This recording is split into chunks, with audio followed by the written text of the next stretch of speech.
Marah sama keadaan, marah sama Tuhan. Kenapa aku?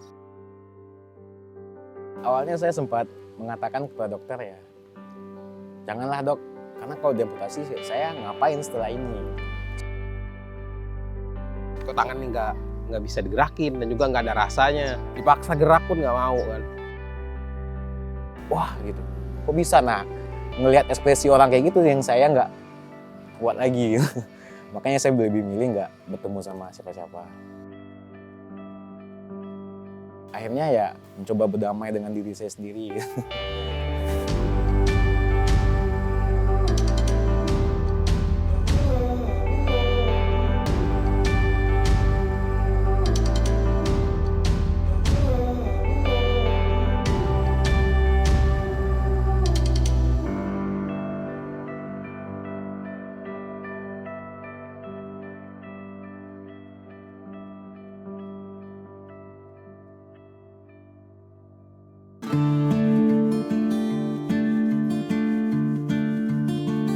Saya penyandang disabilitas tunadaksa, yaitu tangan kiri saya kehilangan fungsi gerak dari mulai siku hingga ke bawah yang diakibatkan kerusakan saraf.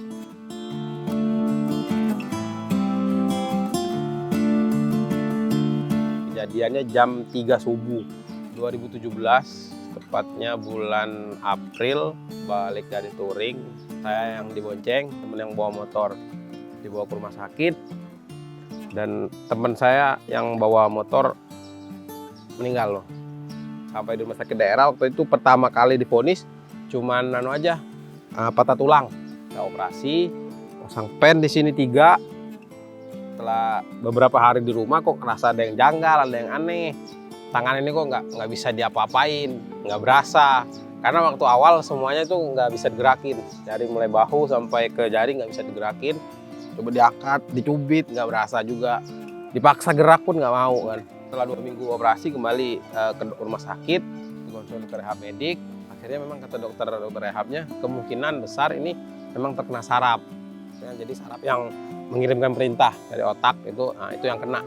Jadi gimana dok? Aku bilang ya kayak gini terus selamanya mas. Ya emang nggak ada cara lain dok. Aku bilang kan buat jalan terakhir lah. Aku bilang kan ada kata dokternya dengan operasi transfer saraf waktu itu.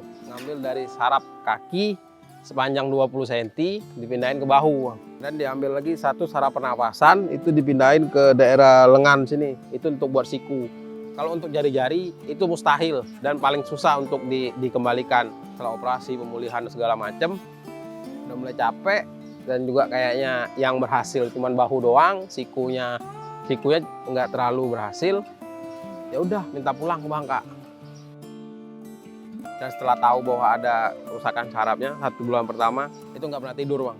Sempet ngerasain marah sama keadaan, marah sama Tuhan.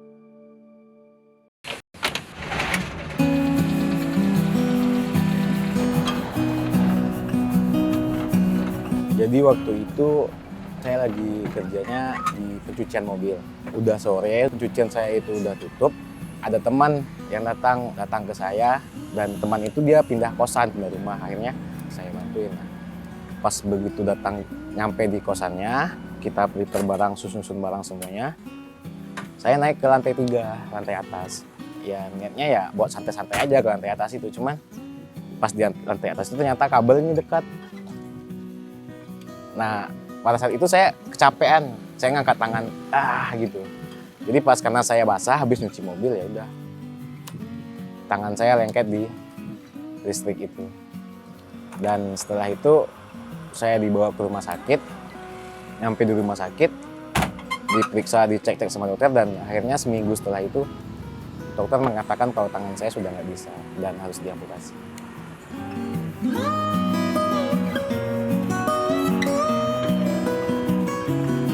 Kurang lebih saya setengah tahun itu nggak berani keluar rumah. Dan kalaupun memang teman-teman yang mau datang ngeliat saya ya silahkan datang. Kalau saya buat keluar rumah itu saya belum berani. Kadang nih pas waktu itu keadaan udah baik-baik aja, udah bisa keluar rumah, udah sehat lah gitu kan. Terus datang teman yang udah lama kenal, Ternyata dia belum tahu keadaan saya seperti ini. Setelah itu, setelah ngobrol-ngobrol ya, saya udah punya kekuatan buat ngomong ke dia, ya baru saya ngomongin. Saya baru cerita kalau saya gini. Dan setelah dia lihat keadaan tangan saya, mereka, wah gitu, kok bisa? Nah, ngelihat ekspresi orang kayak gitu yang saya nggak kuat lagi gitu. Makanya saya lebih milih nggak bertemu sama siapa-siapa. Udah mulai capek berobat, salah seorang fisioterapi di situ punya satu solusi buat kamu, kata dia kan. Aku waktu kuliah, kata dia, pernah magang di Balai Rehabilitasi Vokasional Penyandang Disabilitas di Cibinong, Bogor. Akhirnya berangkatlah ke Balai Cibinong tadi, Januari 2020 mulai masuk pelatihan. Di Maret 2020 badai Covid kan datang. Badai Covid datang, pelatihan belum kelar, akhirnya kita dipulangin. Di rumah mulai mikir otak tuh, mau ngapain lagi selanjutnya ke depannya kan.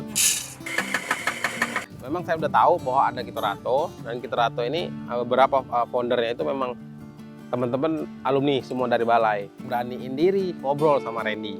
Ngobrol sama Randy dari Instagram, lanjut ke WhatsApp segala macem, nanyain kalau mau join boleh nggak gitu kan.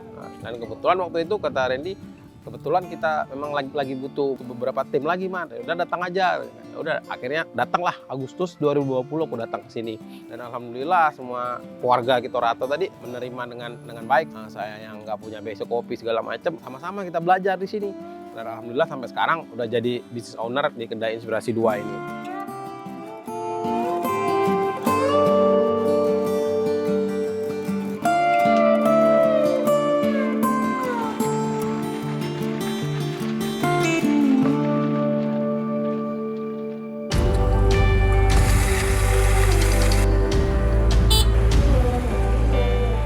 Kopi Kitorato ini adalah usaha yang dibentuk oleh 3 pemuda difabel yang berasal dari Sumatera. Nah, makanya namanya itu Kitorato. Dulu sebelum pandemi ada 5. Sekarang yang aktif beroperasional cuma di Ciater sama yang di Granada. Awal-awalnya itu memang itu sangat antusias. Value-nya dapat, konsepnya pakai mobil jadul, mobil VW, dan yang mengendarai disabilitas. Yang penjual kopinya pun juga disabilitas. Nah, di situ sempat antusias, sempat rame kan yang datang ke kita gitu. Dan mereka senang gitu setelah mereka ngelihat kita ngeracik kopinya itu dengan satu tangan. Mereka dapat inspirasi dari sana.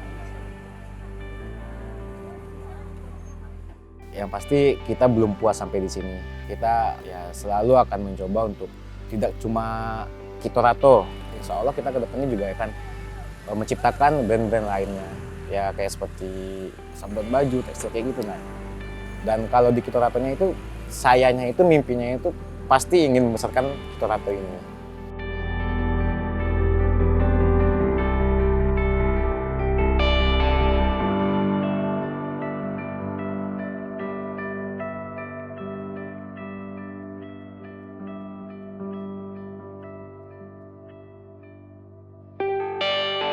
Tuhan itu mengambil sebagian dari kita untuk dijadikan keterbatasan bagi kita, pasti Tuhan udah nyiapin jalan yang lain untuk kita bisa mengatasi keterbatasan itu. Teruslah berjalan, walaupun perlahan. Langkah kecil yang setiap hari kita jalankan, pasti akan menjadi besar dan hasil akhir nanti biar Allah yang menentukan.